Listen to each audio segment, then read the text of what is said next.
மரவள்ளிக்கிழங்கு இருந்துச்சுன்னா இந்த மாதிரி ஒரு வாட்டி செஞ்சு பாருங்கள். அதுக்கு அரிசி ஊற வச்ச அரிசி ஒரு கிளாஸ் எடுத்துக்கிட்டு அதை வந்து மிக்ஸி ஜாரில் சேர்த்துட்டு அதில் சோம்பு, காஞ்ச மிளகாய் இதெல்லாம் சேர்த்து ஃபஸ்ட்டு ஒரு சுற்றிடலாம். அதுக்கப்புறமாக்கு மரவள்ளிக்கிழங்கு வந்து கட் பண்ணி வச்சுருக்கேன். இது நாளே கட் பண்ணதுனால கொஞ்சம் கலர் மாறிடுச்சு.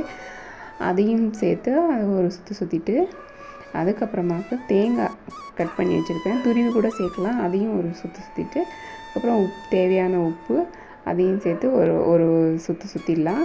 அதுக்கப்புறம் வேணும்னா தண்ணி லேசாக கலந்துக்கலாம். அப்புறம் இதை வந்து அரைச்சி எடுத்து வச்சுக்கலாம்.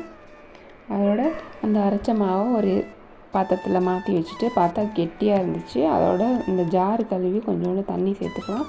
ரொம்பவும் தண்ணி ஆக்கக்கூடாது, ரொம்பவும் கெட்டியாகவும் இருக்கக்கூடாது, மீடியமாக இருக்கணும். அதில் வந்து வெட்டி வச்ச வெங்காயம், அப்புறம் பச்சை மிளகாய், கருவேப்பிலை, கொத்தமல்லி இதெல்லாம் சேர்த்து மிக்ஸ் பண்ணிவிட்டு அப்புறம் இஞ்சி இதெல்லாம் சேர்த்துட்டு மிக்ஸ் பண்ணி அடை மாதிரி ஊற்ற வேண்டியது தான்.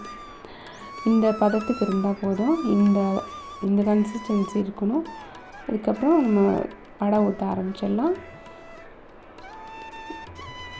தேவையான அளவு மாவு எடுத்து ஒரு தோசை மாதிரி பரத்தலாம். நான் ரொம்ப பெருசாக இது பண்ணல, நல்லெண்ணெய் லேசாக காமிச்சிக்கலாம். அப்புறம் ஒரு சைடு வெந்தோடனே அடுத்த சைடு திருப்பி போட்டு அந்த சைடும் வெந்துச்சுன்னா அதுக்கப்புறம் ரெடி ஆயிடுச்சு. இது கூட நாங்கள் வந்து எப்பயுமே சீனி வச்சு சாப்பிட்டா எனக்கு ரொம்ப பிடிக்கும். அந்த நான் வந்து புதினா சட்னி பண்ணியிருந்தேன். உங்களுக்கு என்ன வச்சு சாப்பிட பிடிக்கும்னு சொல்லுங்கள். அதோட இந்த வீடியோ பிடிச்சிருந்துச்சுன்னா லைக் பண்ணுங்கள், ஷேர் பண்ணுங்கள். தேங்க்யூ.